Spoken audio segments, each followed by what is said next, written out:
Ez egy nagyon kemény hét Gary Chapman számára. Szombat éjjel érkezett, vasárnap már találkozói voltak, hétfőn együtt Debrecenben voltunk előadáson, kedden Pécsen voltunk előadáson, ma ugye itt vagyunk, csütörtök, azaz holnap Szeged, pénteken dupla előadás. Arra vagyok kíváncsi, hogy mik az eddigi tapasztalatai. Ugye találkozott nagyjából 2-3 ezer emberrel már az előadások során. Hogyan ismert meg bennünket, mennyire vevő a magyar közönség, a magyar hallgatóság mindarra, amit szeretne elmondani nekünk? Well, we've had a very great response. Nagyon jó reakciókat kaptam. People are responding to my real life stories. Nagyon jól reagálnak az élet szagú példáimra, eseményekre, amit elmesélek. I don't tell jokes, but a lot of real life stories are funny. Nem szoktam viccelődni, de általában, amiket elmesélek, valódi élethelyzetek, azok magukba hordozzák a humort. So they've been a very responsive audience. Nagyon jól reagál a magyar közönség. And I've enjoyed going to a couple of other cities and seeing the farmlands. Nagyon élveztem, amikor vidéki városokban voltam, és láthattam az ottani, a vidéki tájat is. And the interviews I've done with radio, television, and magazines, the interviewers have been very friendly and warm and encouraging. És azok az emberek, akik interjút készítettek velem, akár rádiós, akár tévés, vagy újságoktól, nagyon kedves, nagyon barátságos, nagyon meleg fogadtatást éreztem. Beszéljünk egy picit a lényegről, beszéljünk egy picit a szeretetnyelvekről, sőt, mielőtt még a szeretetnyelvekről beszélnénk, beszéljünk magáról a szeretetről. Meg lehet-e azt mondani, hogy mit mond erre, hogy tulajdonképpen mi a szeretet? Érzelem vagy döntés? I think we use the word love in 1000 ways. Ugye a szeretet szót annyiféleképpen használjuk. We say, for example, I love hot dogs. Annyira szeretem a hotdogot. I love goulash. Vagy szeretem a gulyáslevest. I love my car. Szeretem az autómat. I love my dog. Szeretem a kutyámat. I love my mother. És az anyukámat. I love the mountains. És szeretem a hegyeket. I love the beach. Vagy a tengerpartot. And then we say to a special someone, I love you. És aztán annak a különleges embernek az életünkben is azt suttogjuk, hogy szeretlek. So we use the word love in many ways. Tehát sokféleképpen használjuk ezt a szót. The one we normally think of when we're younger is the experience of falling in love. Amit fiatalabbként értünk erre a szóra, az általában a szeretetnek, a szerelmnek a megtapasztalása. And that kind of love begins with an emotion. És ez a fajta szeretet valóban egy érzelemmel indul. I call it the tingles. Ugye ez a bizsergés, amit érzünk a szerelembeeséskor. And then it becomes an obsession. Aztán egy teljes odaszántsággá válik. And the person that you're in love with is the most wonderful person in the world. És akiben beleszeretünk, persze az a legcsodálatosabb ember a világon számunkra. In your mind, they're perfect. Az mi gondolatainkban ő tökéletes. Your mother can see their flaws. Az anyukád pontosan látja a hibáit, te nem. So that's one kind of love. Tehát ez egyfajta szeretet. But the average lifespan of that love is only 2 years. De az átlag életkora ennek a fajta szerelemnek az olyan 2 év. We come down off the high. És onnantól kezdve az ember egy kicsit, mintha ocsúdna. And that's when love becomes much more intentional. És innentől kezdve a szerelem, a szeretet sokkal tudatosabbá válik. And that's where the love languages helps you. És itt jön életbe, itt lép életbe a szeretet nyelve fontossága. Because if you know what makes them feel loved, and you're willing to do that, you can keep emotional love alive. Tehát, hogyha tudom, hogy a másiknak milyen szeretetnyelve, és hajlandó vagyok azt megadni nekem, akkor az az érzelmi oldalát is életbe tartja a szerelemnek, a szeretetnek. So at that juncture, love becomes a choice. Innentől kezdve mondhatjuk azt, hogy a szeretet egy döntés is. Miért annyira nehéz? Mert azért azt hiszem, arról sokaknak sokféle tapasztalatuk van, hogy nem mindig könnyű egymást szeretni. Mi okozza a fő nehézséget? Well, I think by nature we're not lovers. Not lovers. Azt hiszem az, hogy természetünktől fogva alapvetően nem ilyen szeretet adóak vagyunk. We are by nature self-centered. Mi a saját természetünkből fakadóan elég önközpontúak vagyunk. Now there's a good part to that. Ennek is van jó része, because it means we feed ourselves, we get sleep, we get exercise, because we're self-centered. megetetjük magunkat, lefektetjük magunkat aludni, tehát gondoskodunk magunkról, mert önközpontúak vagyunk. And all of that is good. És ez mind jó. But when the self-centeredness becomes selfishness, and we view every relationship in terms of what you can do for me, it becomes detrimental. Az, amikor ez az önközpontúság már egy önzésé válik, amikor minden kapcsolatunkat úgy vizsgáljuk, hogy vajon te mit adhatsz majd nekem, na innentől rombolóvá válik ez az én központúságunk. So if we get married and our attitude is, I'm expecting you to make me happy. Ha a házasságban ez a hozzáállásunk, hogy én azt várom, hogy te engem boldoggá tegyél, And if you don't do what makes me happy, then I'm out of here. és ha te nem adod meg, ami engem boldoggá tesz, akkor én mentem, és itt vége a házasságunknak.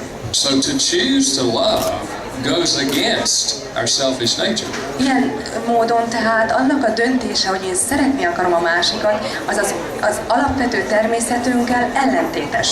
But love is far more rewarding. De a szeretet sokkal nagyobb örömet és jutalmazó értékkel bír. The happiest people are those who learn how to serve others. Az legboldogabb emberek mindig azok, akik megtanulnak mások fele szolgálni, másoknak adni. And when you apply that to marriage and the husband is serving the wife and the wife is serving the husband, you both enjoy the relationship. És a házasságban, ha a feleség szolgálja a férjét, a férj a feleségét, akkor mindkettő ember közösen elégedett és boldog. And the love language concept helps you know how to communicate love that will be most meaningful to the other person. A szeretetnyelvek ismerete abban segít nekünk, hogy úgy tudjuk ezt a szeretetünket kommunikálni a másik fele, hogy az valóban számára is az a szeretetet beszélje. Ehhez persze tudnunk kell, hogy mi a saját szeretetnyelvünk, és mi a másik szeretetnyelve. Hogyan lehet ezt a legkönnyebben megtapasztalni, megtudni? Well,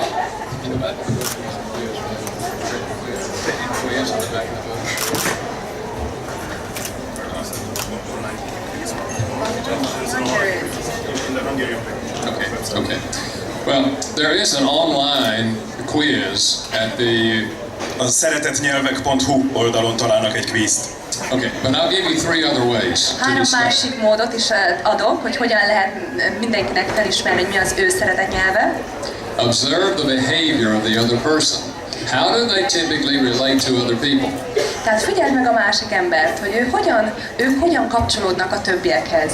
If they are always giving people encouraging words, Ha mondjuk a másik állandóan bátorít, then words of affirmation is probably what they want. akkor valószínűleg, hogy ezek a bátorító szavak, az elismerő szavak az ő szeretetnyelve. Or if they're always giving people gifts, then that's probably their language. Ha azt látod, hogy állandóan ajándékoznak másokat, akkor valószínűleg ez a szeretetnyelvük. So observe their behavior. Tehát először is figyeld meg az ő viselkedésüket. Number two, what do they complain about most often? Vagy figyeld meg, hogy mi az, amiről leggyakrabban panaszkodnak. The complaint reveals the love language. It reveals the love. A panaszukból nagyon könnyen kiderül, hogy mi a szeretetnyelvük. If they say, for example, we just don't spend any time together. Ha azt mondja például, hogy soha nem töltünk együtt időt, They're telling you that quality time is their love language. ezzel valószínűleg azt kommunikálják, hogy a minőségi idő az, ami nekik fontos. If they say, I don't think you would ever touch me if I didn't initiate it. Vagy ha azt mondja, hogy szerintem, ha én nem kezdeményezném, te soha nem érnél hozzám, They're telling you that physical touch is their love language. ezzel eléggé elárulják, hogy nekik a testi érintés fontos. So what do they complain about? Tehát ha azt figyeljük, hogy miről panaszkodnak, And number three, what do they request most often? vagy a harmadik, hogy mi az, amit a leggyakrabban kérnek. If they're saying on a regular basis, can we take a walk after dinner? They're asking for quality time. Ha például gyakran elhangzik az, hogy mi lenne, ha vacsora után sétálnánk egyet, ebből kiderül, hogy ő nekik a minőségi idő fontos. If they say, would you give me a back rub? they're asking you for physical touch. Vagy ha megkérik gyakran, hogy megmasszíroznád a hátam, abból az is kiderül, hogy a testérintés fontos. So if you put those three things together, you can figure out your own love language and you can figure out another person's love language. Ha ezt a három dolgot megfigyeled, akkor ebből mindenki megtalálja a saját szeretetnyelvét, és megérti a másikét is. Mindennapos feladat, vagy hagyhatunk pihenőt egymásnak?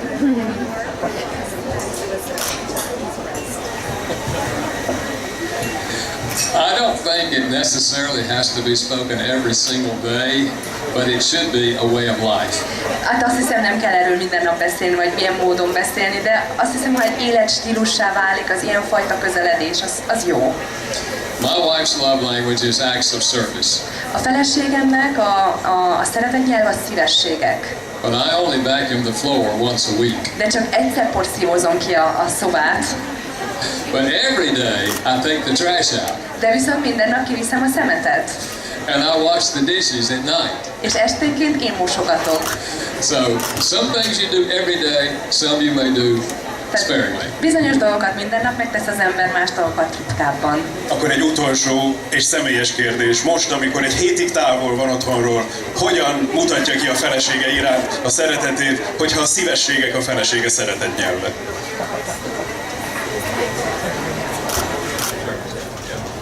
Yeah.